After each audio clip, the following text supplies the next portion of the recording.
Hello, everyone. My name is Rose Simpson. I'm a librarian at the New Haven Free Public Library, and welcome to Camp Public Kitchen, Cooking Around the Clock. We are at our second day of this week-long series, and we are here with our creative in residence, Nadine Nelson, who today is going to teach us how to make brunch. So take it away. Hi, I'm Nadine Nelson. I am the chef, owner, and educator of Global Local Gourmet. I am happy to be here. I'm also a trained educator, so this is a passion project of mine to teach kids how to be able to cook and nurse themselves. I grew up cooking from the age of 10 to 15 and kind of took over during high school, cooking my family's dinners and helping my mom out. She was a widow and she had two younger kids.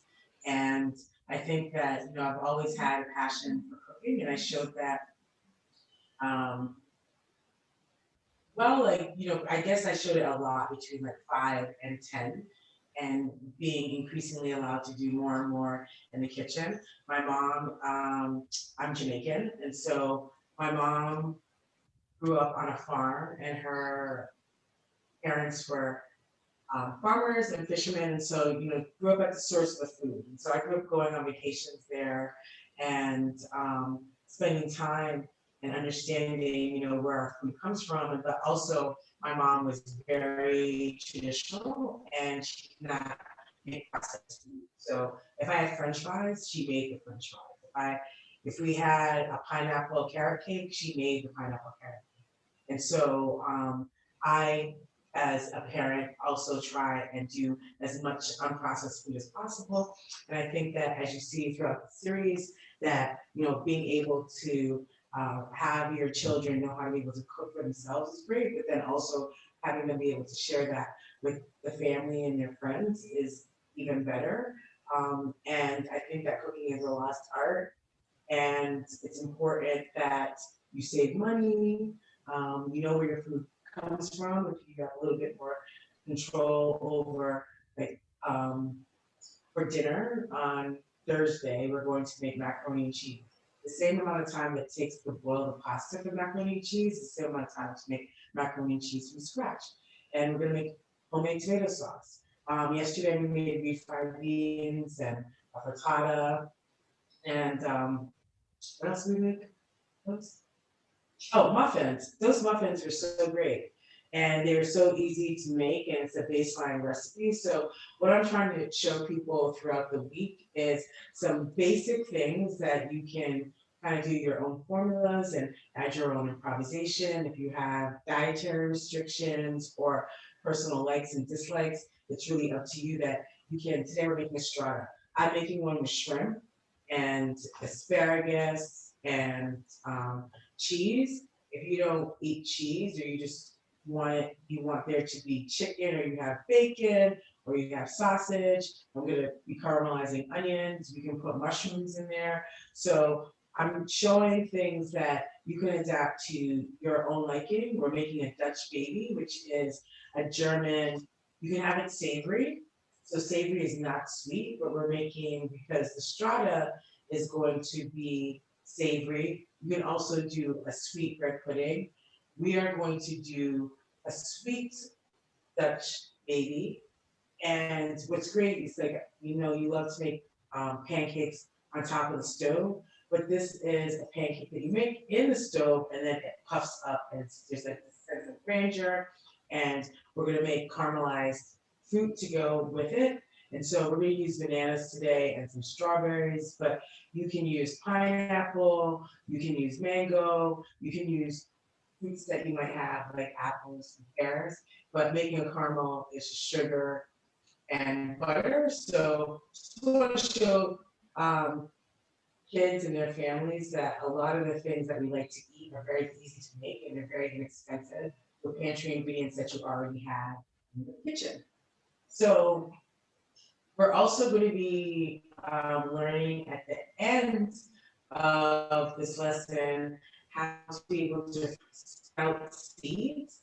And so I'm going to show you how to be able to sprout some pumpkin seeds. But we're going to look at a video that will show you how to sprout different seeds. You can sprout sunflower seeds, You can sprout mung beans, and they're ways to add more nutrients to your diet. And sprouts can be extremely expensive, but they're very nutrient rich foods that you can add to your salads, sandwich, your eggs, whatever, but they are very nutrient dense and they're very expensive if you buy them at the supermarket or co-op or specialty foods or the farmer's market. So I'm going to show you how to be able to do them because they're really fun to do with kids to be able to see from 1 day to 14 days or however long, like how you want to eat your sprouts. You eat sprouts where you only do them for a couple of days, like with mung beans, and then you can use them to stir fry, or you can grow them and then you can put them if you want to in your smoothies or on your pops on your salad, or as I said, like on a toast. But they are great for you and give you energy. And they're fun to be able to do as kind of like a pseudoscience experiment in the kitchen with your kids. So I'm going to show you how to do that, and then also how to be able to use kitchen scraps to be able to be regenerative, and that will things that can continually grow, whether they're herbs, whether they're lettuce. There's things that you can have scallion in your kitchen that you can have continually growing. And that's fun to be able to do as an experiment, but it's also a cost saving mechanism also for your family. So these are things that, we were taught a long time ago. And because I grew up with very kind of frugal parents and people that grew up doing this, it's like I want to be able to pass these things on. And whether you want to just be able to do this as an experiment or something that you put into your lifestyle, it's something that I think is important for all of us to be able to learn. So Rose, we're going to look at breakfast. So brunch is a combination of brunch and lunch together. And so, part of learning is seeing how people live and eat around the world. So this is a little documentary and piece about people's eating of breakfast foods from around the world. And then I will talk about like brunch a little bit of what I know about eating around the world, and we will start making food. So, thank you. Rose? Okay, one moment while I get that up.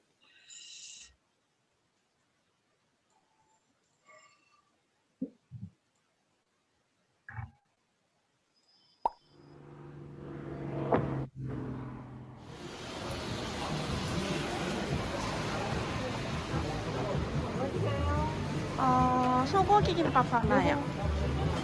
감사합니다.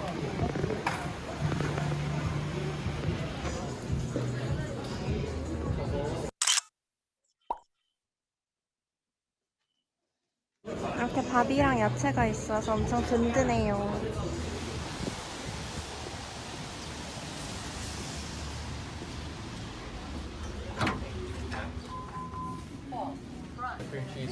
Hi, can I get a bacon, egg, and cheese on an everything bagel?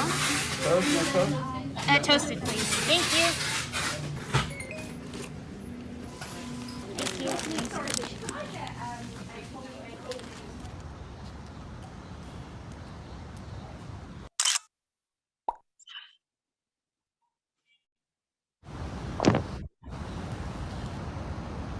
Bacon, egg, and cheese is such a classic combination here, and it goes so well with a toasted bagel.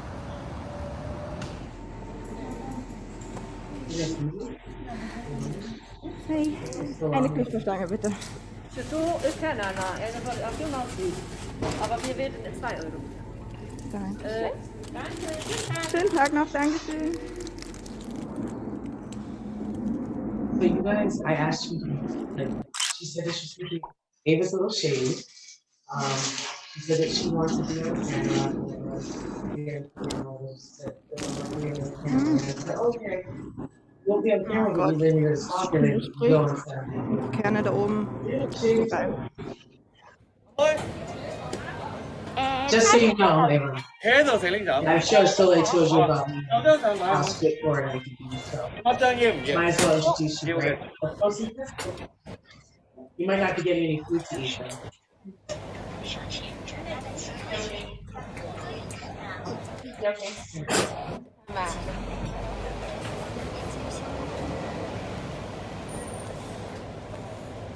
Có cái nhập mì. Anh mới bao sau này cái小姐入11蚊。11。早晨。好啦，食呢酒今日。攞走。走啦。唔該晒。多謝晒，拜拜。拜拜。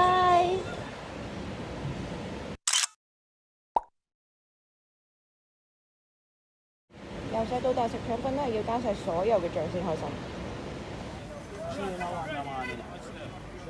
Small cup of 150. How much on the price? 150 small cup, 250 big cup. Give me another small one.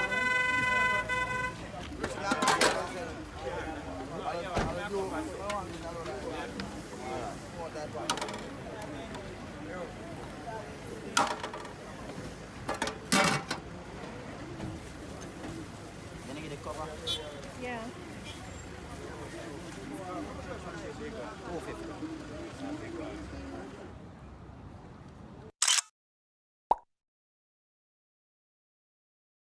Peanut, banana, and plantain porridge. This is something that most of us here enjoy and quick to have in the morning. This tastes really good. Tastes really nice.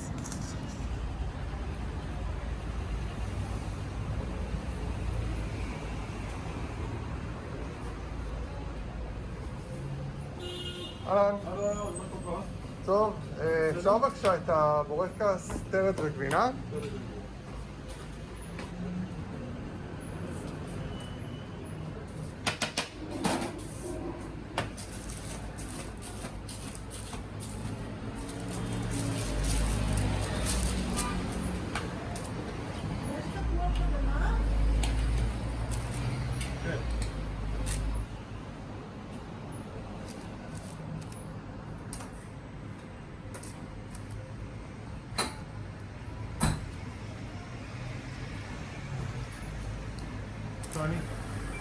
תודה רבה.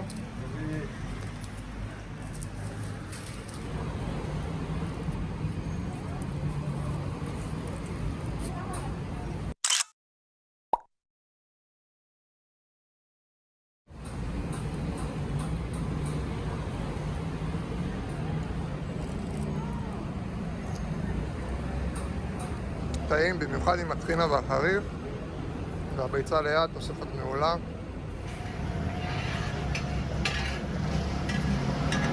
你好，我要一个紫米鱼松饭团。好。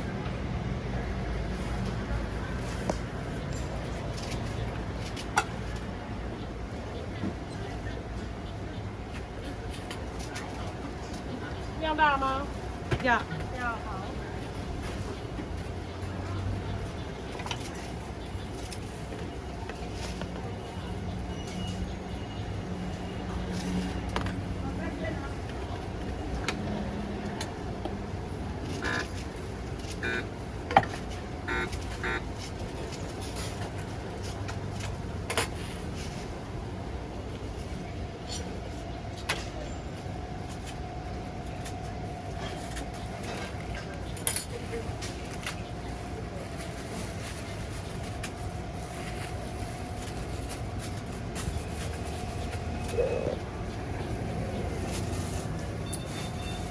好的，这样60刚好。好，谢谢，谢谢，拜拜，拜拜，拜拜。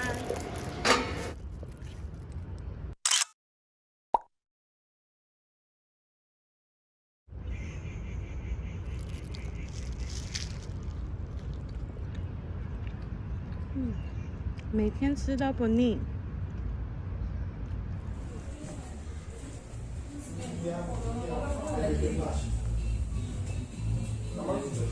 Sasa?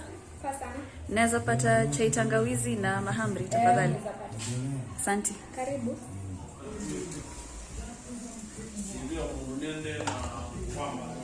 Santi. Karibu.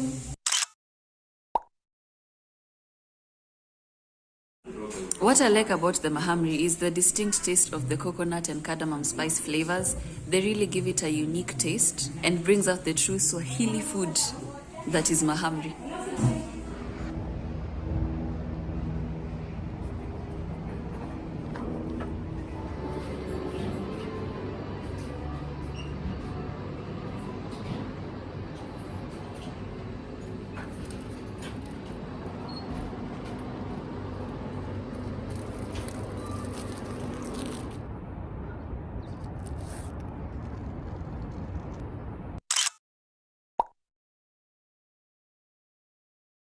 忙しい日はコンビニでおにぎりと温かいお茶を買って仕事に行きます。とっても便利です。」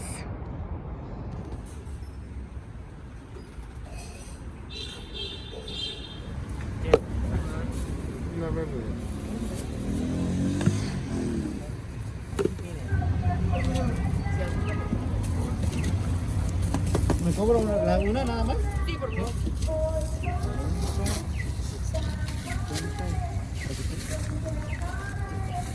Aquí tienen, sí. Gracias. Hasta luego. ¿Te pago esta, por favor?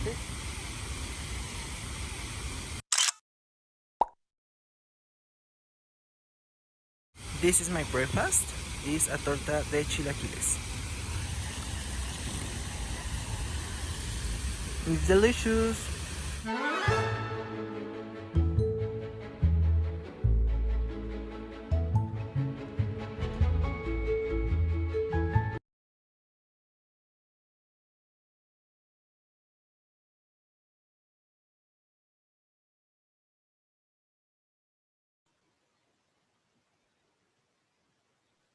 It looks like the majority of that video was recorded over the past year because most of the people had masks on.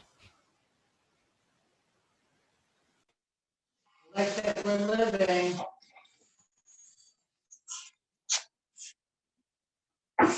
All right. So even that was said it was breakfast from around the world. Many of those things are things that we would eat in America as brunch. Yesterday I described that I'm Jamaican, and so the Jamaican national dish is ackee and saltfish. And saltfish is salted cod usually that's soaked. And ackee is a fruit that kind of looks like scrambled eggs, but it isn't. And it's very heavy. So so a lot of dishes that we eat for breakfast in other places in America, people consider them heavy. And I mean, I think American breakfast is kind of heavy too, but in a different way where people can eat congee in Asian countries, like a rice porridge, for instance. You saw that in Jamaica, they showed plantain and peanut porridge, which is like kind of like our oatmeal.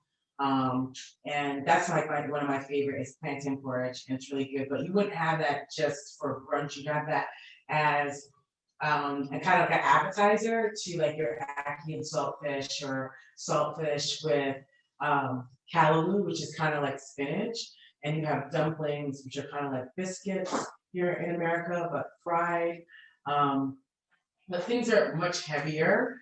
I think outside are much heavier and savory between the morning than in America, where we like in Europe, people like more sweets, I think, than more heavy savory thing.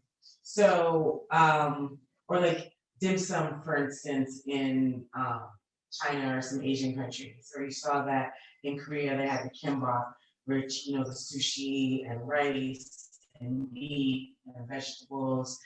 Japan, their breakfast or brunch, they can have, yesterday we showed like a salmon kind of bento box, which Japanese restaurants sell for lunch, but oftentimes that is for also breakfast. And so you have a piece of salmon, you have different compartments in the box. You have salad, maybe some sushi, seaweed salad, some dumplings. So many places around the world, brunch is heavier and a little bit more interesting than just your eggs or an omelet or waffles that we might have here in America. So we are going to be making a strata, and a strata is made with day-old bread. This bread is not day-old, but you can use bread, you can use English muffins. So it's one of the things that I love to teach people, how to not waste something and use something else. So you can also use it to make something sweet. So a sweet bread pudding, but we're gonna make a savory bread pudding. And then we're gonna make, I just thought about it on the fly when I was watching the video, that we'll make a savory Dutch baby, and then we'll also make a sweet Dutch baby. And the sweet Dutch baby will have bananas and strawberries that are caramelized, and the savory Dutch baby will probably have kale and mushrooms, and then maybe I might put something else if I see, I think there's some sliced chicken, so I might put that inside there, and I might make it into like a cream sauce, to show you how to be able to do that, and how easy that is. And one of the things I talked about yesterday is that I'm kind of an on-the-fly cook, and that most people who are good cooks, like be it our grandparents or not. Your audio just cut out. Okay. So can you do that so I can use the microphone? That's clearer. Can you hear me? Yep, I can hear you. Microphone? All right. So where was I just, Rose? I don't know what I was just talking about.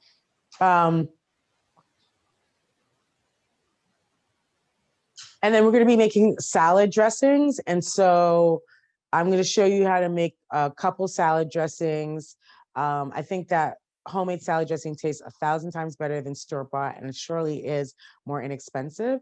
So I'm going to show you how to be able to make those things, and then we will sprout some seeds and learn how to sprout seeds. And now that it's spring and it is barking on summer, these are like really great experiments, whether you do it on a regular basis. It's just like fun to be able to do and to learn that when you have to, we saw that with this pandemic, a lot of things, there were shortages. And so you see a rise in people growing their own food and feeling the necessity to understand how they grow their own food. And I think that every child and every adult should know at least how to grow their own food. You don't have to do it, but you should know how to do it just in case you have to do it. And you should know how to be able to make your own seeds, for instance, like with tomatoes or other things, drying them out and being able to do that. We're not going to do that today, but you'll be able to see, like when we're from the videos, how people do that.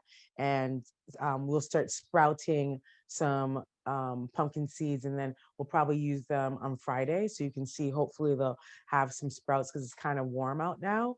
And then also how you can sprout your own vegetables and have them regenerate in your own kitchens and in your backyard, for instance. All right, so I am going to prep the stuff for the strata first. And yesterday I talked about mise en place. And so mise en place is just making sure all your stuff is ready before you start cooking. So we're going to do a shrimp and asparagus one, but if you have like bacon, if you have mushrooms, you have onions, you have peppers. Rose, can you put the recipes in the chat? Sure. Please. So Soleil and Ava, do you want to come break some stuff open over here? Or? All right. I don't know if my assistants want to be on camera, but maybe they might be able to do something. This is my daughter, Soleil. Can you follow the strata recipe? So 6 eggs, I think, and you can do the different, the measurements for the milk, Ava, and then there's cream also. All right. So this is her friend, Ava, also. It's school vacation week here in New Haven, so I don't know where you might be calling in from. Yep. So Rose has put the document there. And so if you want to follow along, you can. If not, put those in there, sweetheart. But it's taped for you to be able to, you have the recipes and then you can follow along with the video if you want. I'm just cutting, what I'm going to be doing is prepping the different ingredients for the strata. So strata, the formula for strata, I have to refer to it because I cannot remember stuff like this.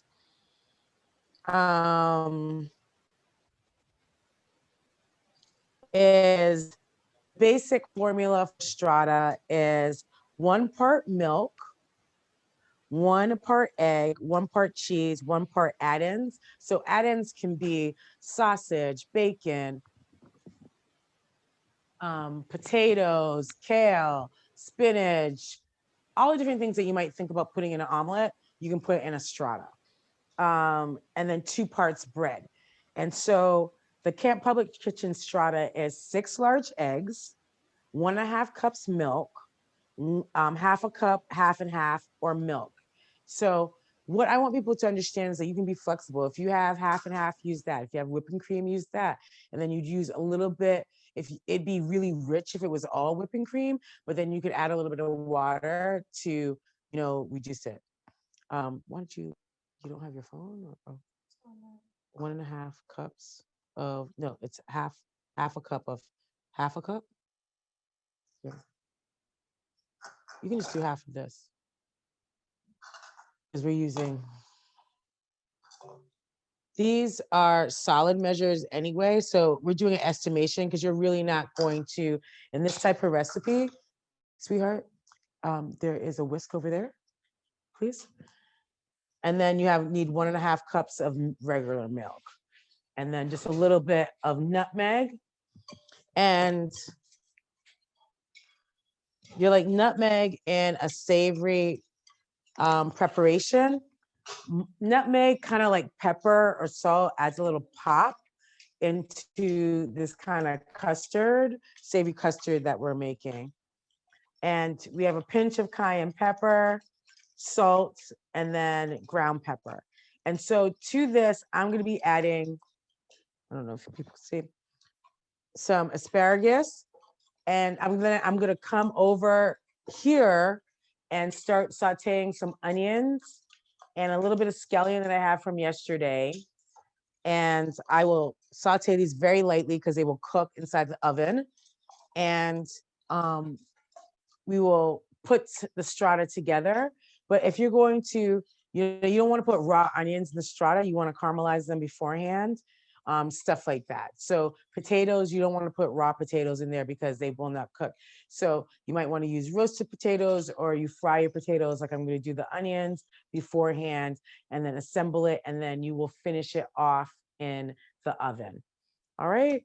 So I am cutting the asparagus, and I will do this every day. And if you're joining us every day and it's repetitive, it's all right because it's safety. So you're going to have a claw. Always have your hand in a claw, and always have the knife going against your knuckles, okay? And then we're just gonna do between a dice, a rough dice, just a rough dice, around 1/2 inch.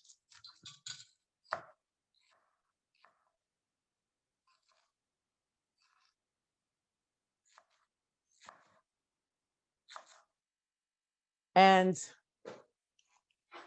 I have onions over there already done, and I'll probably do some other onions too.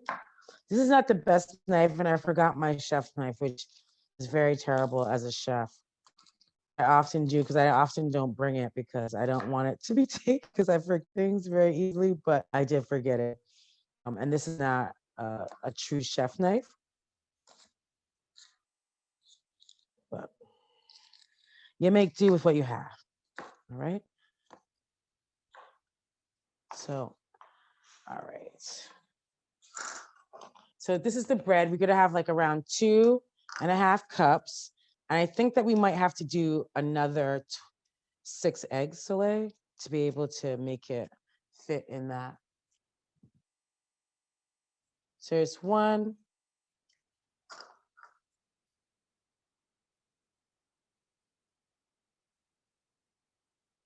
2. So that's around half a loaf of regular French bread. And just depending on, yeah, why don't we do another one? Another 6, yeah. Thank you. And this is where you improvise. Because the strata is like something that you can put it in the,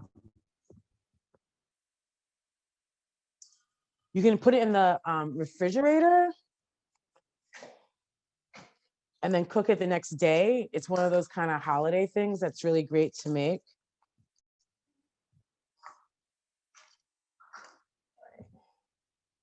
And then we're going to go over to the stove and I'm going to start sauteing the filling here. So do you want to bring that over here? The overhead. And then am I going to bring this over here?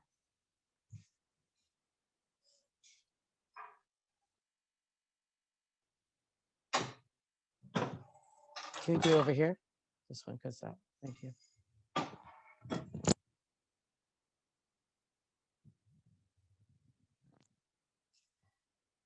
Rose, can you see the stove? All right. Rose, can you see the stove? Yep. Okay, cool. So can you pass me the olive oil over there, please?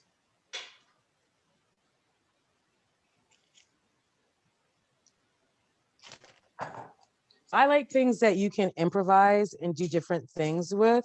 I am just feeling the pot. We want to saute the onions. So saute in French means to jump. So I want to be able to feel this being really hot. So when I put the oil in there and when I start sauteing onions and scallions, that it jumps. All right, so then I have some shrimp. While this is waiting to get warm, I will do a rough chop of the shrimp right in here.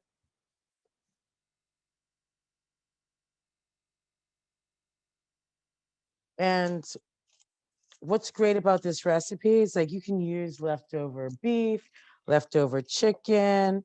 You can, if you want to do it all vegetarian, you can.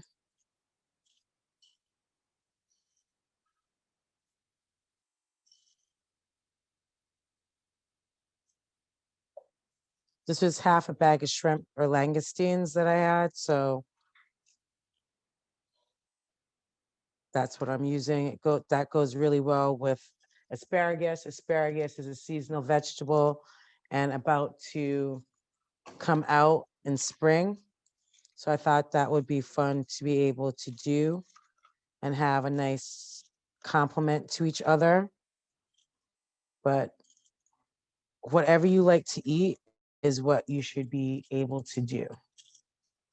With the basic formula that I gave you, it's really hard to mess up this recipe. It's really easy to be able to assemble and put together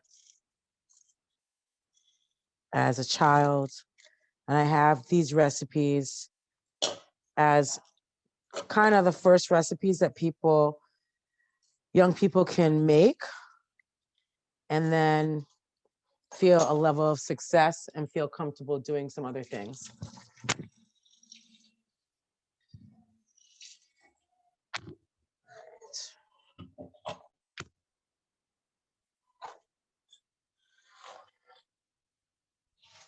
I think that I'll put the olive oil. You can use butter, vegetable oil, whatever you have.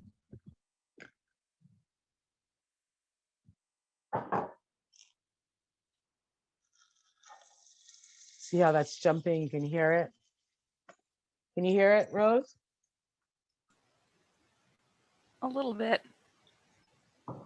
Only sometimes. Well, you can see it jumping. Mhm. Billy, can you get this for me, please? Thank you.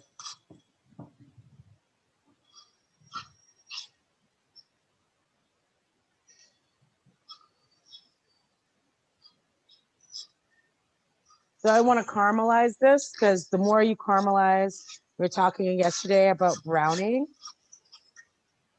It gives something more flavor.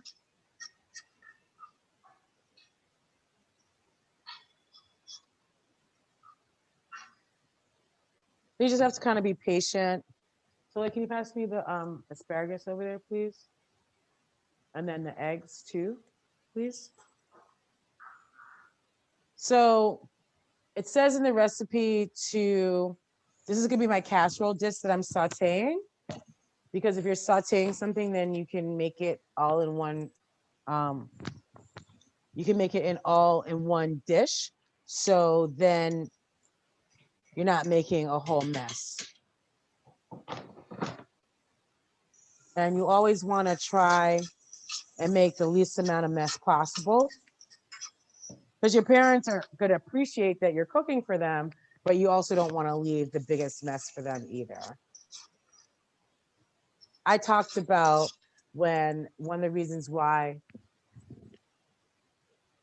I learned how to cook, or I took over cooking in my family house, is because I didn't have to wash dishes. And so in my house, if you cooked, you didn't have to wash dishes. Of course, I didn't make a big mess. And I talked about yesterday, when you're cooking, you always should clean as you're going along. My daughter should be doing that, because if I'm cleaning as I'm going along, then I'm taking myself off of the camera. So like, I don't know if you also want to bring the light right here, please.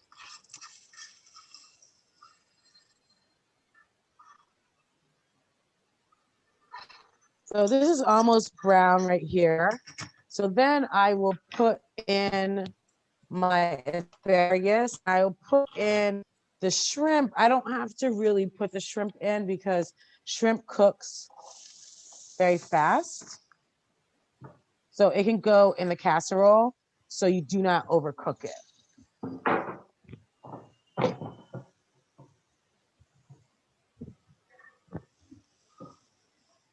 Wait, what temperature am I supposed to put the strata on, please? So in the recipe, it says to grease the pan that this is going to be in. There's oil, and it's going up the side of the pan, so you don't have to grease the pan for this.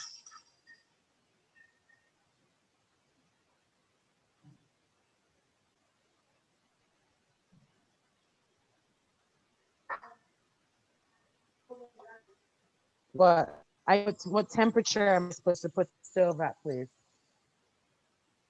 Is it 350 or 4? Okay. Thank you. All right, so put the stove at 350 to preheat it. And I don't want this asparagus to overcook, but I also don't want it to be undercooked. So I think that we're at the right place right here.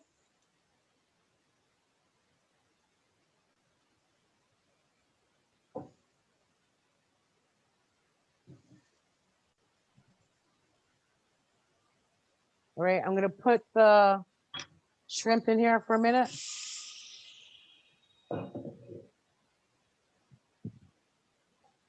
I'm gonna put some seasoning, and I'm doing some seafood magic. Like, can you pass me that salt over there, please? And the cheese.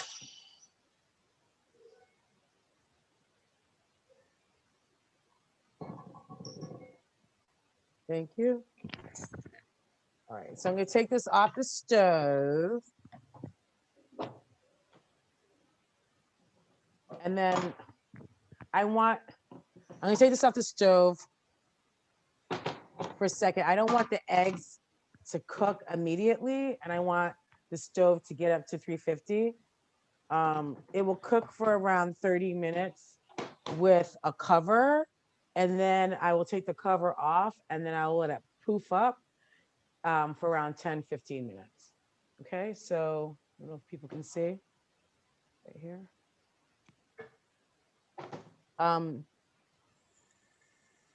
Oh, Soleil, this is on low battery. My iPhone, if you can plug it in, please.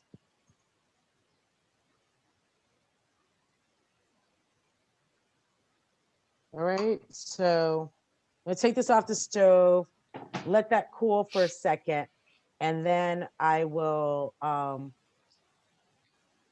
assemble the strata to come together. So right now we're gonna make 2 of the Dutch babies. We're gonna do savory and we're gonna do a sweet.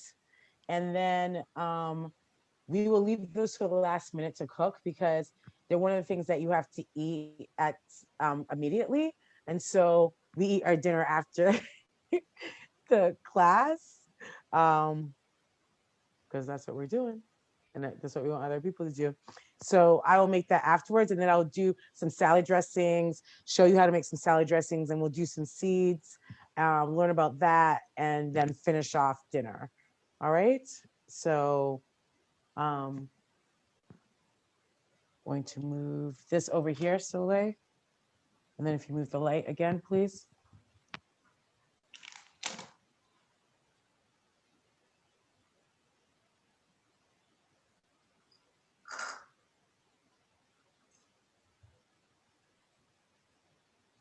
This is my, okay. All right.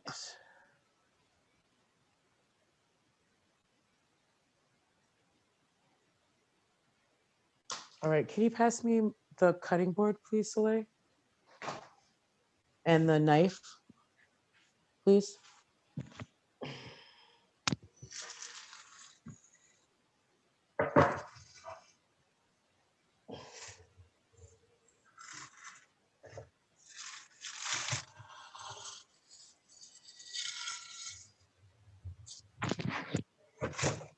All right. So I'm gonna cut an onion. Do you want to bring that over here so they can see me cutting onion, please? Thank you. I know, but no, can you bring that one over there? Is that okay? Oh, okay. So sorry, you have to look here. All right. So you want to have it at the opposite end of the roots.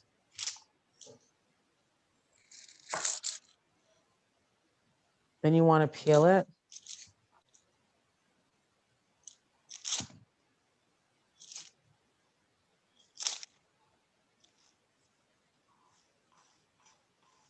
You want to just cut the knife, the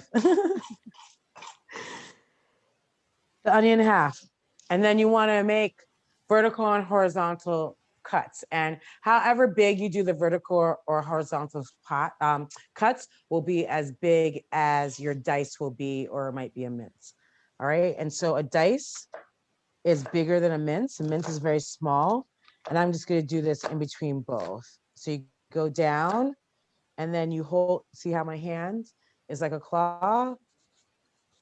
And you want to hold it as much together as possible. All right, and then you want to leave this end on. We see that because it holds it together. Then you want to do your claw, then have your knife guide against your fingers. And this might take some practice. A lot of people don't have the best knife skills. And I'm not going to say mine are the best either. They're surely, some people are like, oh, you're so fast. I'm not as fast if I worked in a regular kitchen on a regular basis. They're really fast. So I don't know if you watch Top Chef. So this is something that you could grow again. I don't know if you watch Top Chef, but on Top Chef, they have the skills challenge. And if you're working in a kitchen all the time, then you're doing these things for a lot of people, and then you're extremely efficient. So this is for our savory Dutch baby, which I said we will do onions and some kale and maybe some chicken, or just leave it Onions, mushrooms, and kale for sure. Definitely those things.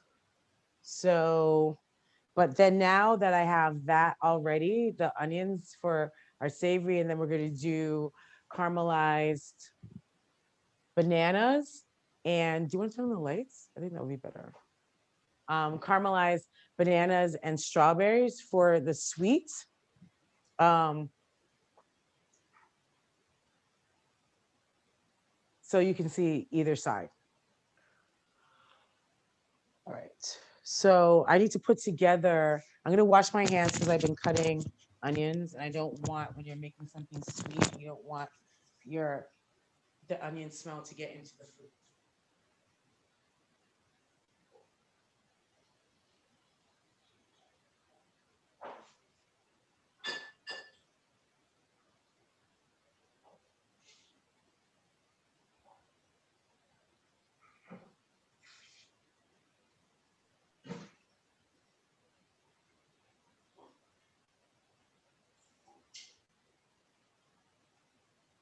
So I'm going to do one at a time. So we have 2 tablespoons of butter, but we put that in the pan. So Dutch baby, I'm going to read the directions to you. So you always want to read directions first, so then you know what steps that you can take. And so if savory, freshly ground pepper, wilted spinach or sauteed greens, bacon, ham, sausage, shrimp, smoked salmon, vegan bacon, etc., cheese, herbs, parsley, chives, scallions, dill. If sweet, 1 tablespoon granulated sugar and batter, powdered sugar to finish, lemon juice, syrup, fresh berries, caramelized bananas, which we're gonna make, jam, caramel, which is just butter and sugar in the bananas, chocolate or chocolate sauce. And you want to heat the oven to 425 with a 12-inch round oven-proof skillet or 2 9-inch round oven-proof skillets, the equivalent size baking dishes. In a large bowl, beat eggs thoroughly with a whisk or a fork. Add salt and flour, whisk into lumps disappear, add milk, whisk into until smooth. If you know you'd like your pancake to end up sweet, you add the sugar at this time. If you know you like it to be savory, you can add fresh ground pepper, but you can also choose your own adventure when it comes out. When the oven is baking and when the oven and baking vessel are fully heated, then you put the butter in, wearing pot holders, so something to protect your hand from your heating device that you put in the oven. Melt butter inside and roll it around so it goes up the sides. So when your pancake poofs, it's easy to come out. If using 1 large dish, 2-ish tablespoons is often sufficient. It's best to use 3 tablespoons between 2 dishes, however. Pour batter into buttered dishes and return it to the oven. Bake for 12 to 13 minutes to start, and then an additional 1 or 2 minutes in increments. All right. And you see like the golden brown side. And then you're finished to go. Transfer to a cooling rack or trivet. A trivet is something, a metal thing that you can put on your counter. So you can put something hot on there. It doesn't mess up your counter. You can finish the pancakes with lemon juice and a coating of powdered sugar. Savory pancakes, you can add whatever you create. You could put grated cheese on there and vegetables, your ham or bacon. We're gonna be doing kale, mushrooms, and onions, and fresh herbs if you want. And you wanna eat it immediately. So that's why I'm gonna do it last. But I'm gonna prep everything right now. So I'm gonna do our savory one. So we have 4 large eggs. So like, can you get me some more eggs, please? So I don't know if I should put together the strata right now. It's all right. I feel I should put together the strata.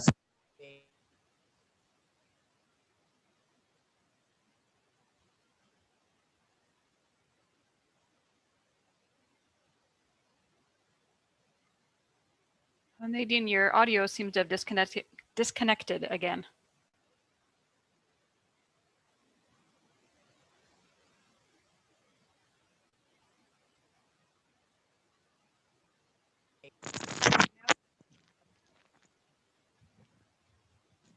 you hear me?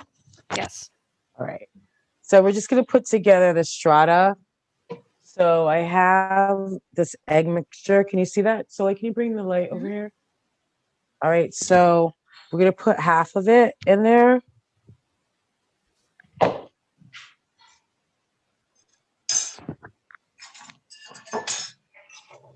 And this probably is a little bigger than it should be. So I'm just going to put it all together and then mix it all. And then we'll just put the eggs on the cheese on top. Is that better lighting? Can you see, Rose? Yeah, it's kind of blurry, but well enough. Okay.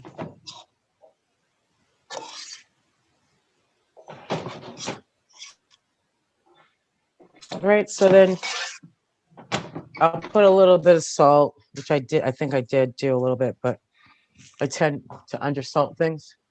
And then I'm gonna put a little bit of garlic powder.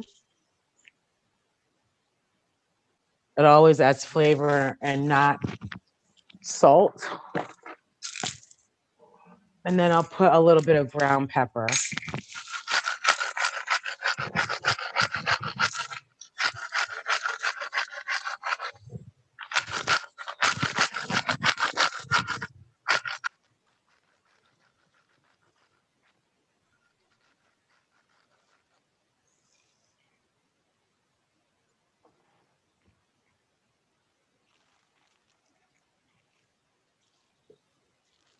And then I will add cheese. I'm doing a mixture of Colby, Monterey Jack. And I will top it with cheese. Then we put it in the oven.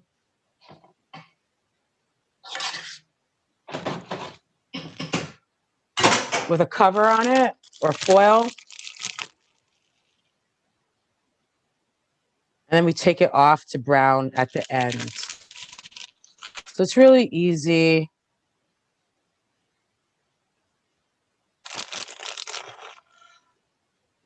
I usually make this during the winter holidays because we usually have a Jamaican breakfast. And some people in my family are more Americanized. So this is something that is really fun and easy to make. And I usually make a sweet one too. All right.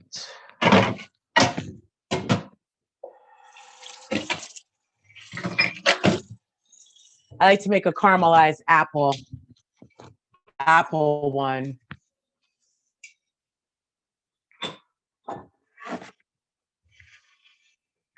So what I like about these recipes, you can do sweet if you want to, and you can do savory if you want to. And make everyone happy. Okay, so I'm gonna put this cover on there. If you don't have a cover, you can just put foil. And I'm gonna put it in the oven, it's very heavy. And let it bake. And then we will go on to the Soleil. Can you bring the light over here? Thank you. We'll go over onto the Dutch baby.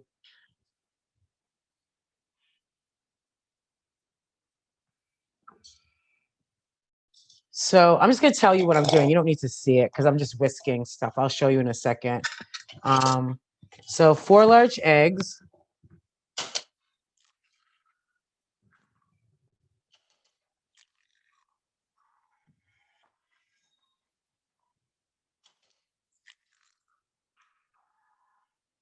So like, can you put these eggs in that shells in the garbage for me, please? So cleaning as we go along.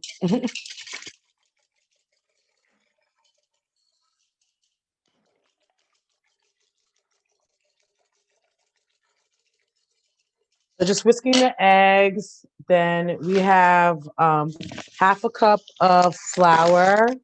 So like, can you get me the milk, please? Half a cup of flour. You want to make sure that you level it off, right? So pack it and then level. I need the milk, please. Thank you. No milk.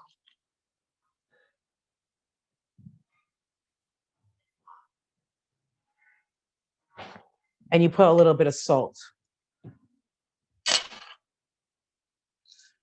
Thank you.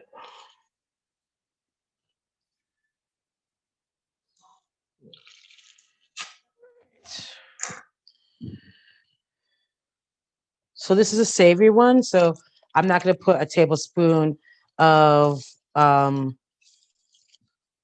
sugar, but in the next one, I'm going to put a tablespoon of sugar. So I have to just get, you can also do, what's great about this, you can also put this in a blender and it will do everything, take out all the, if you can see, all the lumps. You want to get those out.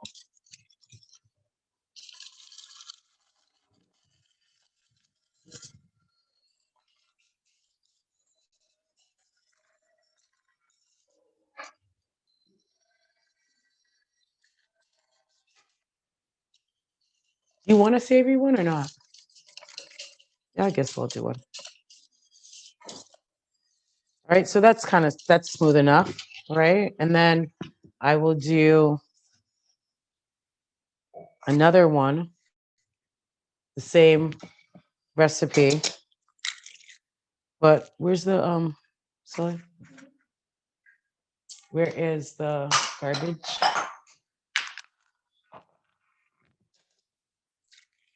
And if anyone has any questions, please ask them. Yeah.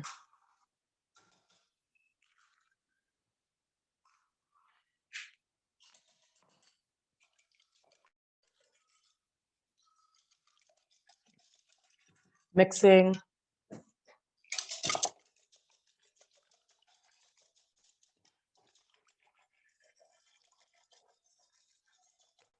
Mix in a half cup of flour.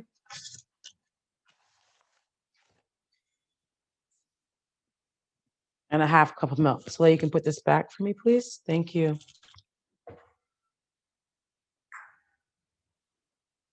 And then where's the sugar? Oh, the sugar right there.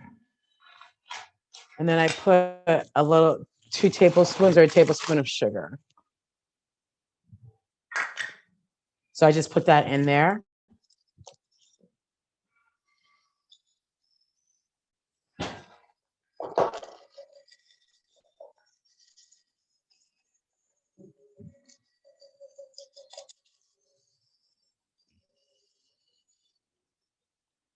I don't know what people's favorite brunch dishes are. I love waffles. I like to make pancakes, although I like to make them very small. So I have to be in the mood, especially if there's a bunch of people, because I like to make them very small. I like to make them all the same. And it can be a lot. I love homemade waffles.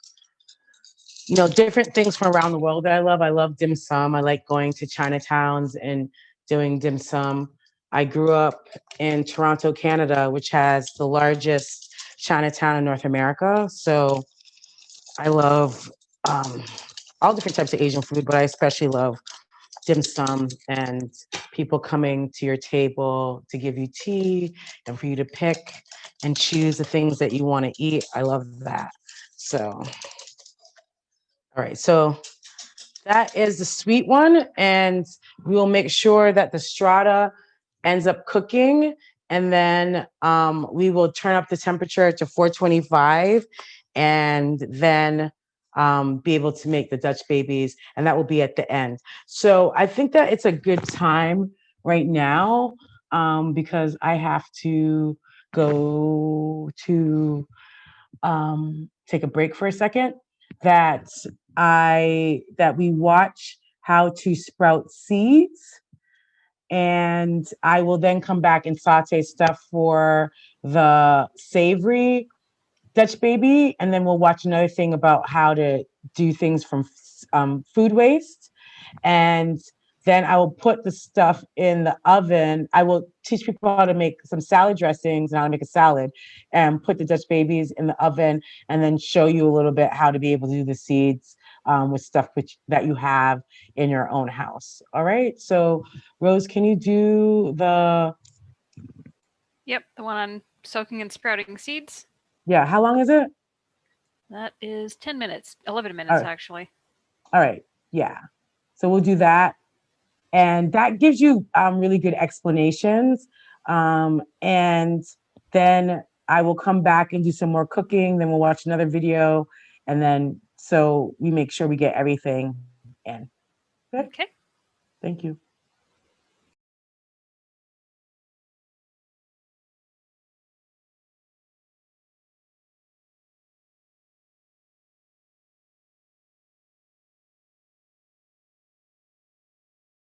Hi friends, my name is Amanda. I'm a registered dietitian and chef, and today I'm going to walk you through the simple process of soaking, sprouting, and dehydrating beans, legumes, nuts, seeds, and grains.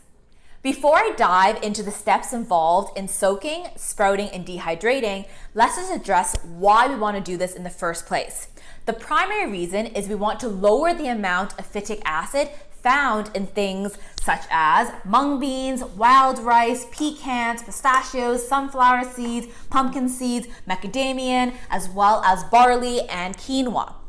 Phytic acid is produced by plants as a defense mechanism. However, when we as humans consume phytic acid, particularly in large amounts, this can interfere with important vitamin and mineral absorption.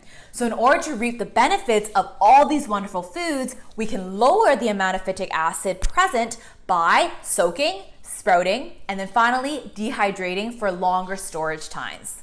Now here is a forewarning, which is you do have to plan ahead if you're going to soak, sprout, and dehydrate, because it is a lengthy process. It's not a complicated one, but it does take some planning on your part. Let's start off with step number 1, which is soaking. So before you can even sprout anything, you actually have to soak it first. So again, all your beans, legumes, grains, nuts, or seeds. Before you soak, you do have to rinse. So here I just have some whole pecans. I put it into a fine mesh strainer. I'm gonna go ahead and rinse it. Once I've finished rinsing it, I'm gonna put it into a jar. I just have a few pecans here right now, so I'm just gonna stuff it into my jar right here. Cover it with a decent amount of water, then just cover, and I can let this soak overnight. Okay, so there we have it. That's the first step, soaking. So from here, after you soak, say, these pecans, the next morning, once I drain the water out, I can actually just go ahead and consume it just like that. I can throw it into my oatmeal, I can blend into my smoothie, I can put it in my salads, and that's that. Do you have to sprout pecans or different nuts? I personally don't. They don't necessarily really sprout, such as like these mung bean sprouts over here. You might not see a gigantic tail like this, but they do have a little bit of germination that can occur. Personally though, I just go ahead, soak it, drain it, and I just consume it. If you plan to store them for a longer period of time, you can then go ahead and dehydrate it. I'll jump back into that step in just a second, but let's go through the process of sprouting. So earlier I had mentioned the very first step again is rinsing and then soaking them. So let's pretend I have some mung beans over here. They're in the dry state. I'm gonna go ahead and put a decent amount in this mason jar. I'm gonna rinse it and soak it. So let's just pretend now again. Go ahead. We're gonna rinse. Okay. These are some really, really handy dandy lids. I love them. They're actually meant for soaking and sprouting. So you see they have these little fine holes over there. So I've rinsed it. I'm gonna soak it now.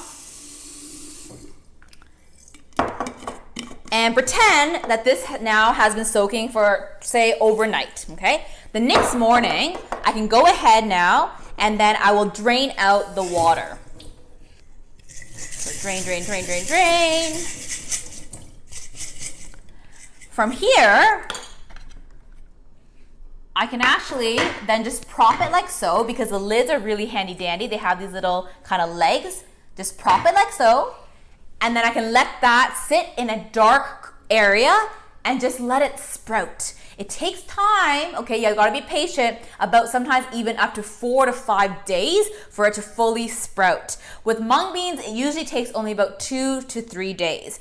Now every day I do like to rinse it out twice. So same thing, I will open up the jar again, fill it with water, drain it, and then leave it in its special little place. Now normally I just put it inside a space in my pantry because it's nice and dark there. You can also stick it in your oven if you don't always turn on your oven. The other option is if you just have like a cloth bag, you can actually just go ahead and cover this up like so. And then it's away from any sunlight. If you don't have these type of lids, you can just purchase them online or Amazon. That's fine. All you need to do is, I can also take this similar bag, which is like a fine mesh again. You can use a cheesecloth. Put it over your jar. And then after that, you can either take the lid of a mason jar like this, or a rubber elastic band, and same thing, you just tilt it, but you do have to lay it on something. So normally I just put it against the wall, so I have something to prop it up. So this way there's always oxygen flowing in. This is really important. We don't want to completely seal it. The reason why we want to use a meshed bag or a cheesecloth is that there's still air circulation in there for the germination to occur, or sprouting to occur. So with these legs, it gives it a little bit of gap here, so it's not just sitting on top of the plate. So that's why I really highly recommend just purchasing them. Very, very inexpensive. It's gonna make your life a lot easier because you don't even have to pull out a strainer. This is like a 2-in-1, okay? So with sprouting, again, it does take a couple of days depending on what you are sprouting. Something like quinoa may only take 1 or 2 days. Mung beans take 2 to 3 days. If you're sprouting chickpeas, could take up to 5 to 6 days. The warmer the climate, the faster it will sprout as well. You might be wondering, do you have to let the sprout grow until it's like 1 inch in length or even longer? Not at all. You really just have to wait until you see the little bit of a tail, and then you can go ahead and boil it just as you normally would, be it quinoa or maybe you're having chickpeas or pinto beans. Just boil it until it's softened, and then you can consume it that way. Now, if you want to make a large batch of sprouted, say, grains or legumes, and you want to keep it for a longer period of time, you can actually go ahead and then dehydrate it. So similarly with my nuts, if I want it nice and crispy and use as a snack because you don't want to soak it every night before, maybe you just want the texture to be a little bit more crunchy, you can also follow the same method when it comes to dehydrating. For large batches, I would just recommend using your oven. It does take about 12 to 24 hours depending on what you are dehydrating. In the oven, I just put it on a baking tray. I usually just line it with a Silpat like this, so the silicone base, and then I will dehydrate at about 150 degrees Fahrenheit. My oven doesn't go any lower than that, so I just choose 150 degrees Fahrenheit. Alternatively, you can use dehydrators if you want at a lower temperature. Now, some will argue lower temperatures are better because it allows the live enzymes. Personally though, you're probably not going to eat those dehydrated nuts and seeds and grains and legumes right away, so those enzymes will die off anyways, so don't worry too much about the temperature of things, okay? But if you do have a dehydrator, such as this one, right, you would just line your legumes in the different trays, set it up, and it will take, again, about 12 to 24 hours depending on what you're dehydrating. There's also, for those with an Instant Pot, there is a dehydrator function on Instant Pots. This is the air fryer version, but I do have a dehydrator setting, so I can set the exact temperature. But if you're, again, doing large bulks, I would either do an oven or I would use a dehydrator to do so. So there you have it. Now let's summarize the steps involved. Number 1, rinse your grain, legume, nut, or seed, followed by soaking it for about minimum 4 hours all the way to overnight. The next step is you can drain it and consume the nuts right away, or maybe the seeds such as chia seeds and flax seeds that just really require soaking. If you're wanting to sprout it, that's fine. You're gonna go ahead, after you drain it out, you are going to put it into a jar such as this. You're gonna rinse out all the water, put your cap on, and just let it sprout in a dark corner or dark area. Every day though, try to rinse out the legume or the grain at least twice. After a couple of days, once you see the little tail germinate through, you can go ahead and just cook it like normal. So maybe in this case, I could just boil these mung beans really quickly. I could again simmer the quinoa until they're nice and soft and then consume it in that way. If you want to have crunchy nuts once you have soaked them, or maybe you want to prolong the life of your legumes because you don't want to boil them all at one time, you can actually dehydrate them for longer storage life. To dehydrate, you can either use the oven, dehydrator function, or the Instant Pot at 105 degrees Fahrenheit all the way to 150 degrees Fahrenheit for 12 to 24 hours. Now, if all this seems really, really daunting for you, try just doing that first step, which is rinsing and soaking. You can also start purchasing already sprouted and dehydrated grains, nuts, and seeds either at your local supermarket or online. Here I have some that I actually purchased. These are lentils that have been sprouted and then dehydrated, and they can keep for about 2 years in your cupboard. There's also tons of what they call activated nuts or seeds that have been sprouted and dehydrated as well. I hope you found this information valuable. And remember, you are not what you eat, but rather what you absorb. So use these principles of soaking, sprouting, and dehydrating to really optimize your digestion and assimilation of nutrients from beans, legumes, nuts, seeds, and grains. Until next time, relish every bite.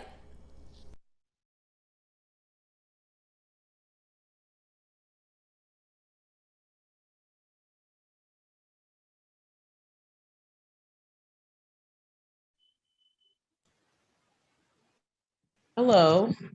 Can you hear me, Rose? Yep, I can hear you. All right. So, I think I'm gonna do some salad dressing right now, so we get that done. And then let's see, I should have checked while the camera was off, how the strata is doing. And as I said, I have to turn up the heat for the Dutch babies. So I wanted to get some things sprouting so you'd be able to see. So I'm going to try and do some maybe later on today. And so you can see later on in the week. I'm just trying to see the strata right now. Soleil.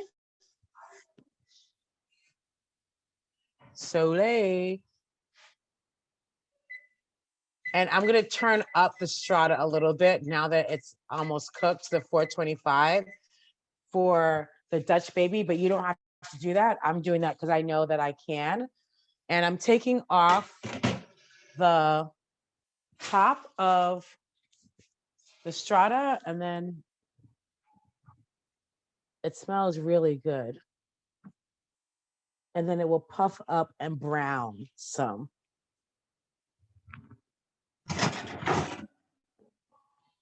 So that's getting the stove ready. And then I will put in the 2 pots for the Dutch babies because you have to heat them up. And then we'll put butter in them. So I have 2 pots. I will do that right now. And we also have to saute some onions and peppers. So when I do that, because the dressings are easy to make, let me make sure everything else is already cooked. Soleil, can you see my iPhone? Should be ready now.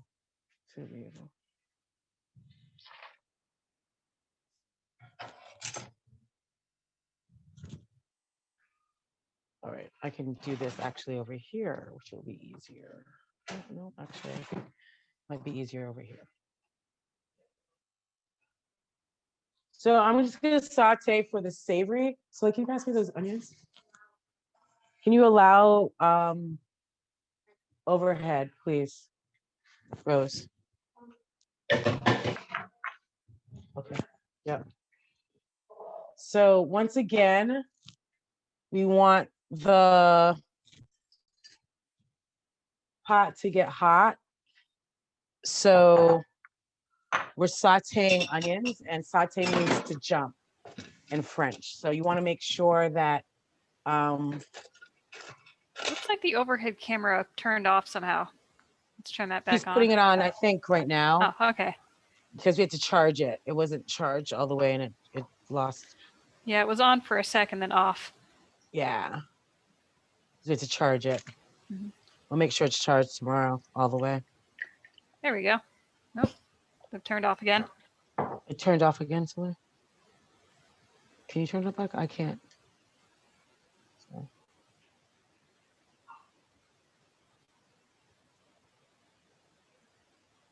Okay, that's on. All right, thank you. Can you pass me the kale from the fridge, please? So that didn't jump as much, but it is jumping.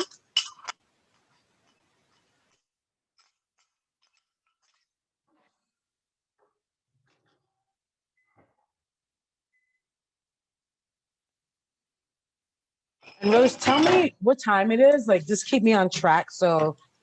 All right, right now it's 6:55. Okay.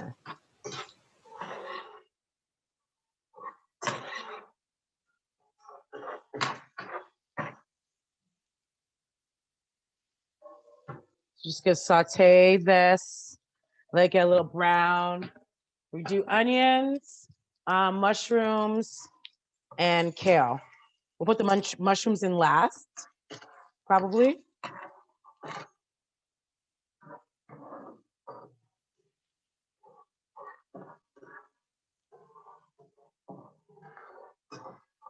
So I will show you how to be able to make a nice fruit caramel. Thank you. Oh, so some of the questions, can you ask some of the questions at the end, the dinner questions, Rose?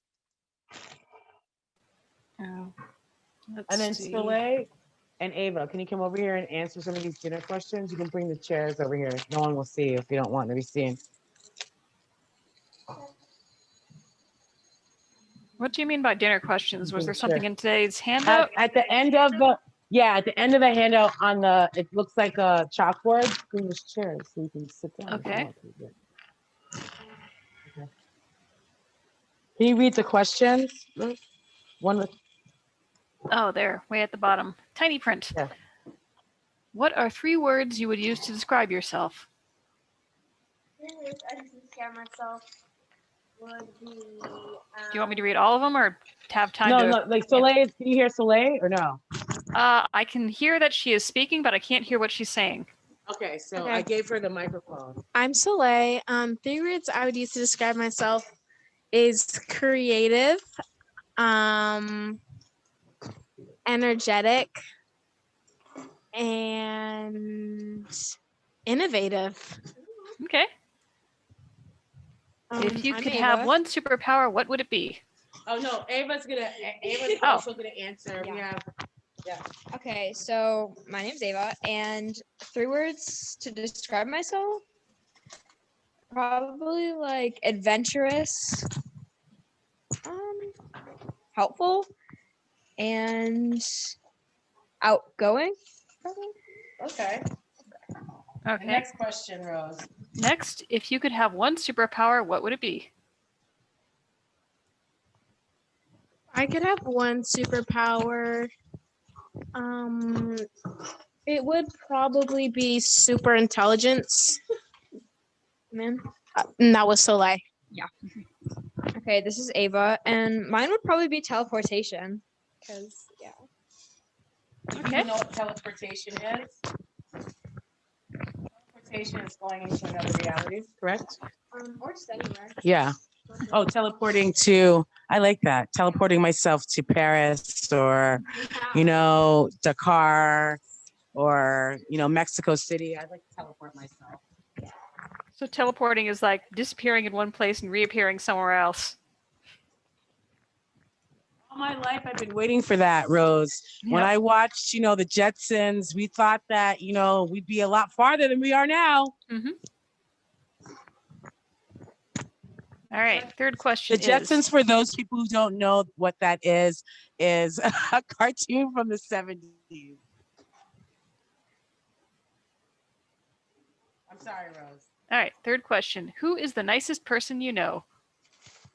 The nicest person I know, that's a really hard. The nicest person I know would probably be my uncle's dog, Scooby.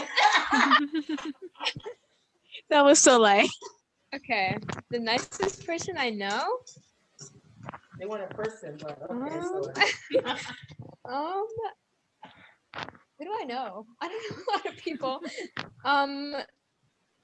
Probably my friend Ethar. This is Ava. Okay.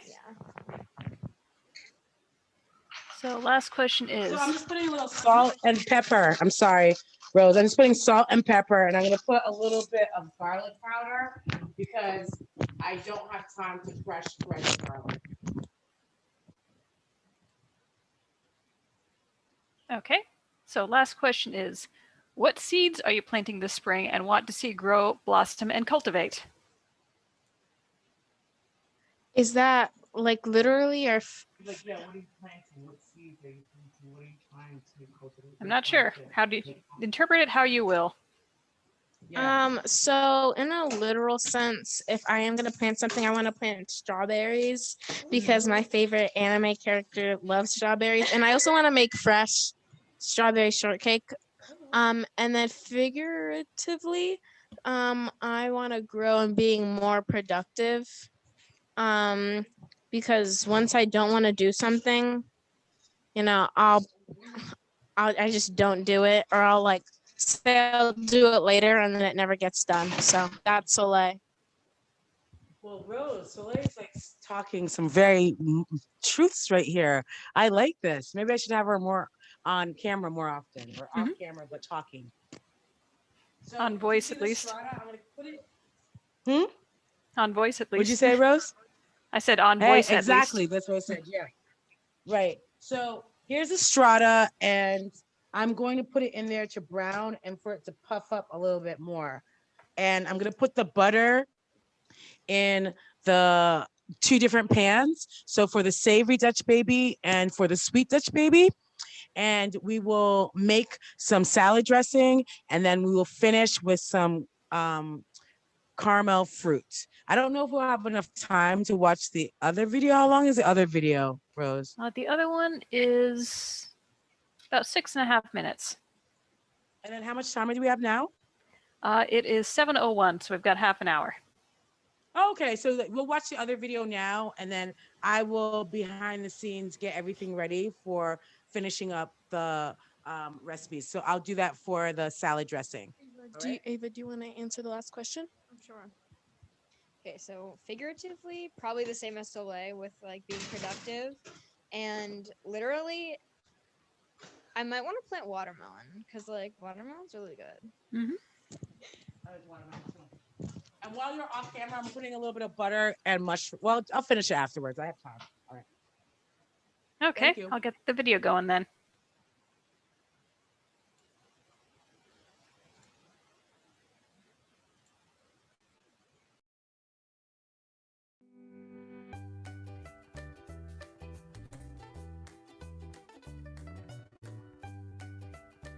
Hi everyone, Miss Stella here at Learn to Grow up in the Pacific Northwest Zone 8B. I am back and feeling much better, and I appreciate all your support. Thank you so much guys for all the get well wishes. So this video is about regrowing vegetable scraps for more leafy greens and even seeds, so you can get more leafy greens for free and also free seeds. And it's such a great activity that you can also do with your kids at home. So I started the scraps about 4 weeks ago. So this video was recorded in a duration of 4 weeks. So the scraps were started indoors in water, and I eventually transplanted them or planted them in containers outdoors. Now some scraps I planted them directly in containers outdoors. And also just a side note, when you're regrowing an onion scrap, you will not get the same big onion bulb like you would in its first season. Instead, it'll develop a smaller bulb, but it will eventually start to send a flower stalk, and the flower stalk will produce seeds for you. So it's a great way again to get free seeds. So I'll go over the ones that I have regrowing in the garden, and I hope that you guys find this video helpful and enjoy it as well. And I'll see you on the next video. Happy gardening everyone, and enjoy your week.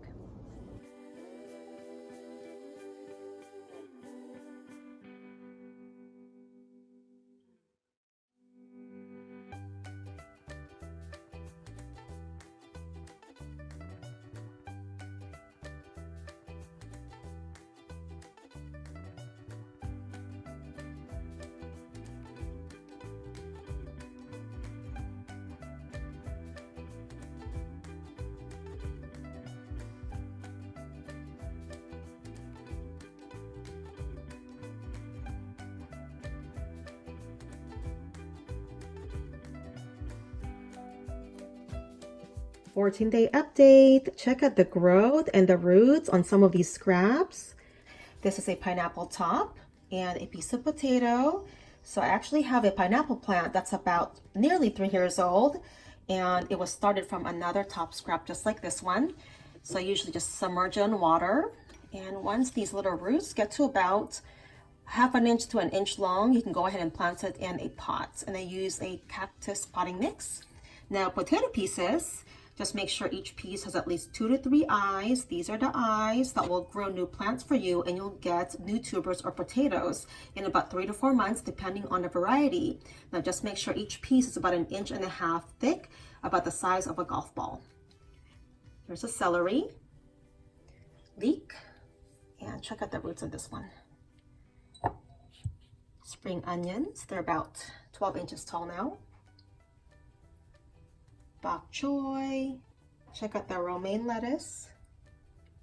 And here are the onions. I have a second one growing there that I cut lengthwise about a week ago, and it's doing much better. Look at all those roots. Since I didn't cut the top off entirely like this one, it has more stored energy that this little plant will feed from, and eventually it'll shoot out the leaf blades on top. Here are the carrots, and there are some roots in there too. Look at that. There's tiny ones in that orange one.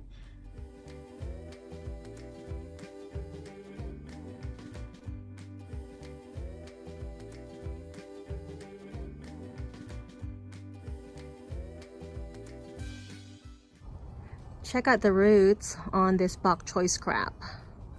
Nice leaves. Here is the leek scrap. Look at those roots. So these are all vegetable scraps except these rosemary cuttings that I'm trying to root. Now, if you ever buy those packs of herbs from the grocery store, you can propagate those as well, root them, and you'll get some free plants. So I've got some spring onions. These were planted about, I think, 3 days ago now. These were planted about, I believe, 7 days ago, and some of them have been here for about, I think, 2 weeks. And you can keep harvesting these leafy greens about 3 to 4 times before they start to set flower and then go to seed. These are the onion scraps. So again, more leafy greens that you can get from them. Celery bottoms, get to harvest some of these leafy greens and stalks before it sets flowers. And I've got this bok choy scrap that's actually starting to flower, so I'm going to let this keep growing and produce some seed pods for me, so we'll get some free seeds. So these scraps were planted last fall. This one is spring onions, and it is sending out a flower stalk. So we'll get some seeds from that. This one is celery. Look at that, guys. Check out all the stalks. So this celery overwintered when I planted it. I think it was back in October, and it's just starting to produce more foliage. But you can harvest these greens and foliage. Look at that, guys. And again, it'll send a flower stalk, and we'll get some seeds. So it's been about 3.5 weeks since I planted the scraps in this container. Unfortunately, something's eating the bok choy, but you can see that the celery scrap has grown.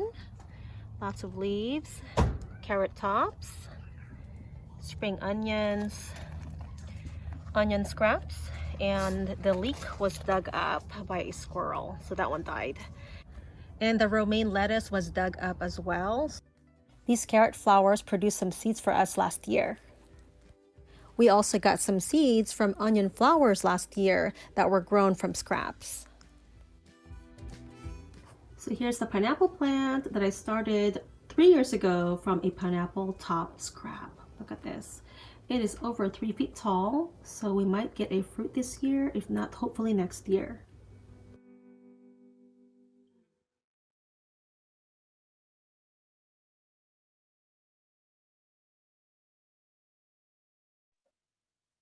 Hello. Hello. I've tried growing spring onions from scraps before. They're quite easy. What'd you say, Rose? I'm sorry. I said I've tried growing spring onions from scraps before. They're quite easy and they grow very quickly. Exactly. And so this is what I want to show people. If they want to be able to do it, you know, they can. So people know, just know, like, you know, like you have this, like a sense of like food sovereignty is like understanding how you can cook your own food. Whether you want to do that is another thing, but a lot of people don't know how to grow their own food. And, you know, giving that control up to other people, you know, you saw how you can flour seeds and make them. And all that stuff is really important to do, whether you do it on a regular basis or not. So here, this is our for our savory Dutch baby. And so I am going to open the stove right now, and then I am going to put 2 tablespoons or a tablespoon of butter in each thing. Then I'm going to put the Dutch babies in there and then teach you how to be able to make salad dressing, and then hopefully have everything come together. Make caramel also in the 50 minutes that we have. How much time do you have, Rose? It is 7:10. We got 20 minutes. All right, cool. I think we can do this. All right, so the strata looks, oh my God, it's very heavy. It's very heavy. But it looks amazing. Look at that. Can you see, Rose? Yep, looks nice and browned. Yep, nice and browned. All right, so we're gonna put butter, we're gonna move these all around. We just need to.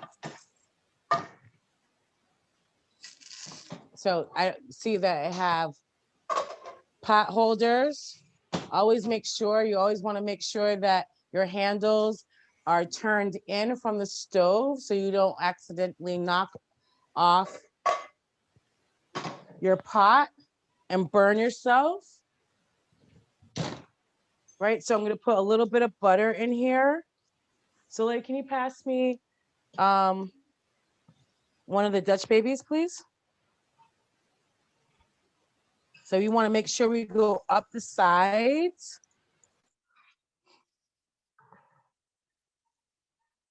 So that it comes out. Which one is that? The sweet one? I think that's the sweet one. Oh, I think that's the.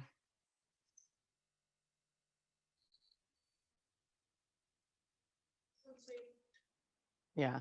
So this one is the savory. All right. And then I'm going to put it inside, and I hope that by the end it puffs up and we're all copacetic with each other. Pass me the other Soleil. Then I have to put another couple tablespoons to make sure that this goes up the side. The other one, sweetheart. The other, yeah, thank you. So you want to make sure it goes up the side.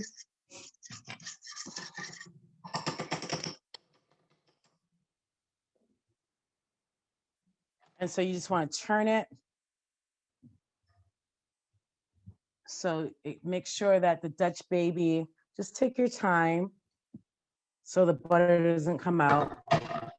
I use because I'm a right-handed person, I just use my left hand. So I'm not going to be as adept at making it go up the sides as my right hand. I want the butter to come out, so. All right, and then we got the sweet, we put that in there. You want to make sure you got everything out.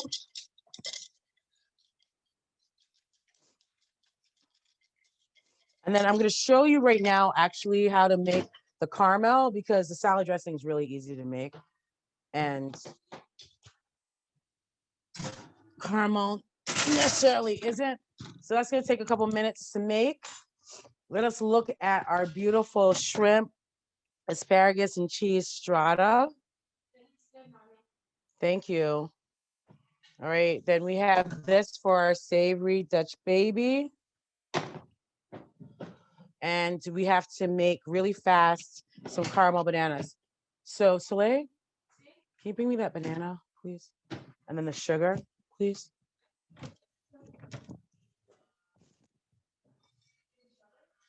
I'm not gonna do the strawberries actually because I wouldn't normally do strawberries because you can do strawberries, but strawberries are not very, I need another fork, thank you.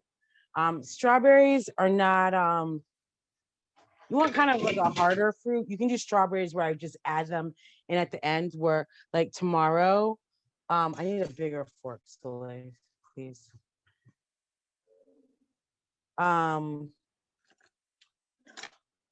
Where you just add them in at the end where you wouldn't cook them. Because strawberries don't need to be cooked. And then I need the butter and the sugar, Soleil. I need fresh butter. Oh, sorry. Yeah, give me another stick of butter. Please, thank you.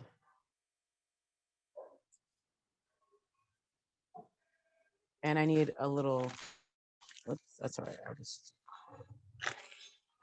Thank you. All right, so when you deal with butter, I'm gonna do a little bit more caramel because I only have one banana. I have other bananas, but they're, I went to Aldi today to go shopping and they only had green bananas. So I don't really have a lot of bananas. Yeah, thank you. You always put a little bit of oil with your butter because butter browns very easily.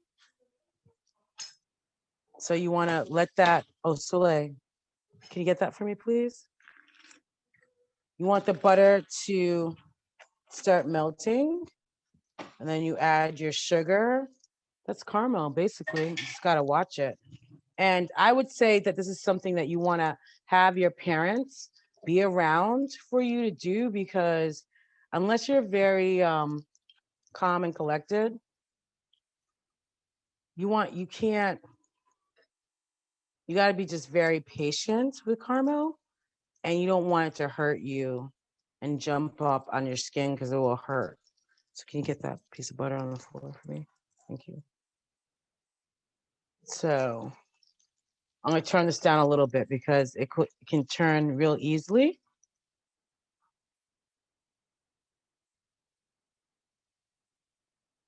And then when I'm a professional, so you want to have something that's wooden because if you have something that's metal, that gets hot. I'm controlling the heat with my hand with this, but if you left this here, it would get hot and you would burn yourself. So I just want to make sure that kids and your parents know the safety things that you're supposed to do. All right, so the butter it hasn't reached caramel yet because the caramel is brown. That was not a good thing.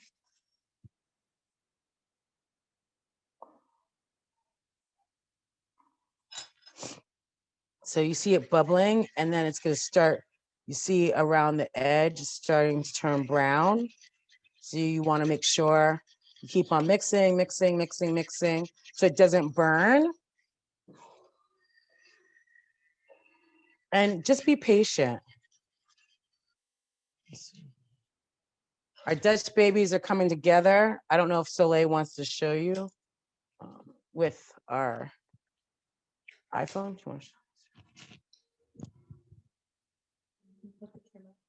Can you see, Rose? Kind of. It's always a little bit hard to see through the... Can you see? Sort of. You can see that there are pans with things in them. Yeah. Oh, you're seeing me. Yep. How do I turn that around, Soleil? I don't want you to see me. All right, so you see this is browning and browning.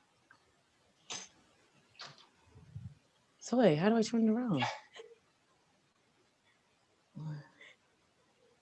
All right. There, so that is savory. Okay. That is sweet. All right, Now I can can kind of see it's pulling away from the sides. Exactly. So, and then it will puff up, and then you put whatever you want on there. So like as soon as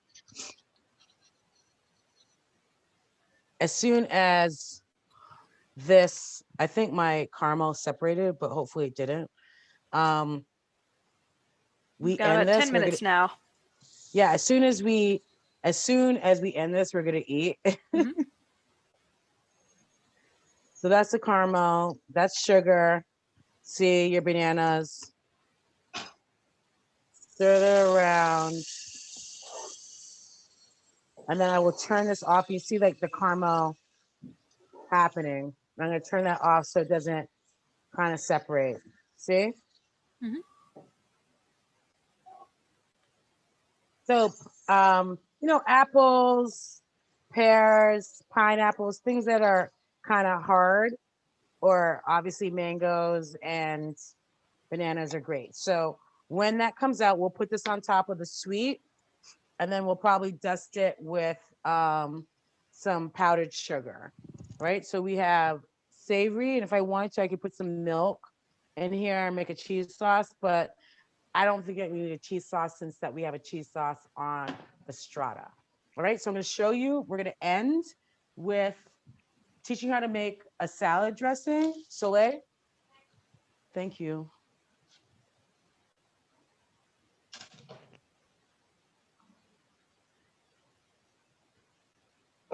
It looks like the stove is still on. I see it continuing to glow. Can you turn that off, please? And I don't know if you want to bring that over here so people can see. And then if my knife, please. Yep. And then can you bring me the overhead?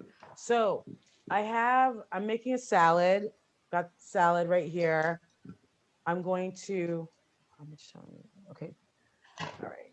So I'm just going to do this really fast.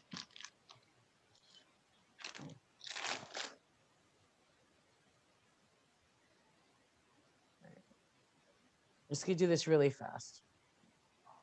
So I have radish, and normally you put this on your cutting board. This is like your grandmother cutting right now, and I don't want kids to cut like this, but I'm not gonna cut myself. All right, so cut the same way that I showed you as a claw, and use the knife to go up against your knuckles so you don't hurt yourself. All right, so the knife is not touching any of my hands. So like, can you come here for me, please? Can you read the recipe for, or Rose, can you read the recipe for the salad dressing? Because I'm just gonna do it. Let's see. And my hands salad. are. Do you want me to read it once you're done cutting the carrots or after currently? Oh no, just read it. No, just read it. Because like I'm gonna show people, I'm just gonna do it. I'm not gonna do it I'm not gonna measure anything. All right, so salad dressing formula. Basic formula: 3 tablespoons high quality oil, extra virgin olive oil, hemp seed oil, flaxseed oil, pumpkin seed oil, etc. 2 tablespoons something acidic, vinegar like white cider, red wine, rice, etc. Lemon juice, lime juice, grapefruit juice, or passion fruit juice. A dash of salt and fresh ground pepper. Some fresh or dried herbs if you're feeling it. Some alliums, which are onions, shallots, scallions, chives, garlic, etc. 1 teaspoon mustard. It makes a 1/4 cup of dressing. All right. So I'm going to show you. I'm just going to do it off the fly. So I just wanted Rose to read it to you because I don't really do measurements. So we got some yellow tomatoes here. It's like a typical garden salad. You can do whatever you want. I had some kale. You can do kale. You can do a bit of whatever you want. It's really up to you.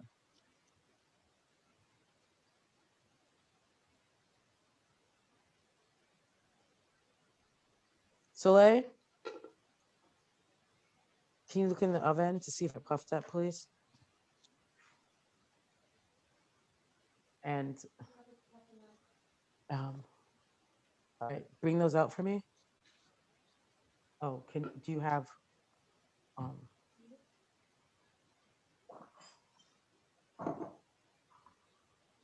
right, so that's your salad. So like, can you bring me the olive oil, please?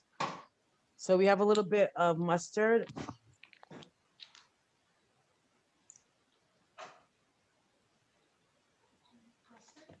No, I have mustard. But can you bring me those? Can you bring me the Dutch babies so people can see them? Get me that one right there. Which one? That's the savory? I think that's the savory. Huh?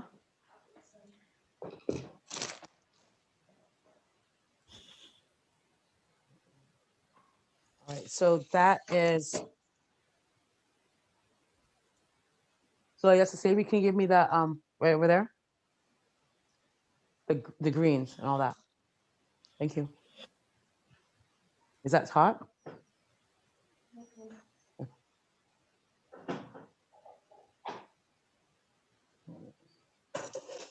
So then you just top it. Oops. Wasn't very, so I can have a fork, please?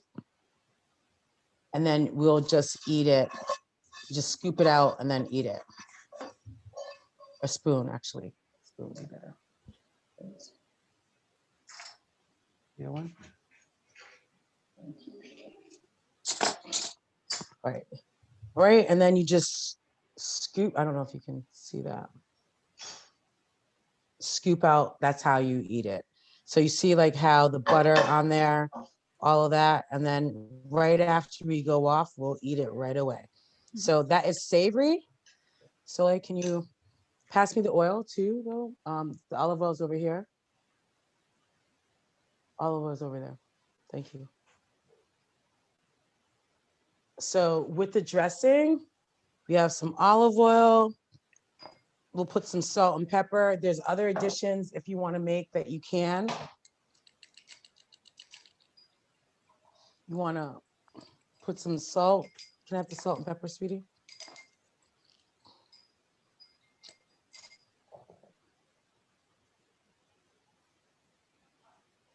Salt, a little pepper, and that's your salad dressing. You can put, I usually make my salad dressings and make a lot of it in a blender because then it emulsifies and then you can use less oil, but I'm doing it kind of more traditional today. All right, so we have the sweet Dutch baby.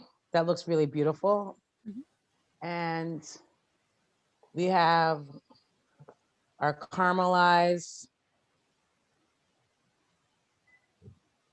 bananas. And then we will finish it, if you want to, we will finish it with some powdered sugar. So that cream is would probably go brunch, good on and that too. Pardon? Whipped cream would probably go good on that too. Right, I was gonna say that. Yeah, and tomorrow, no, not tomorrow. Another day we're making chocolate mousse where we'll make whipped cream and show you that you can make all different types of whipped cream, but whipped cream would be really great on there.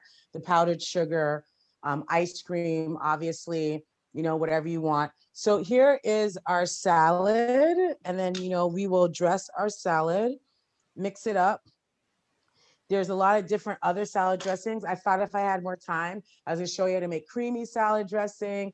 But on some of the other days, we're making, I think on Thursday, we're making a Caesar salad dressing. So you will see like 2 different types of dressings this week.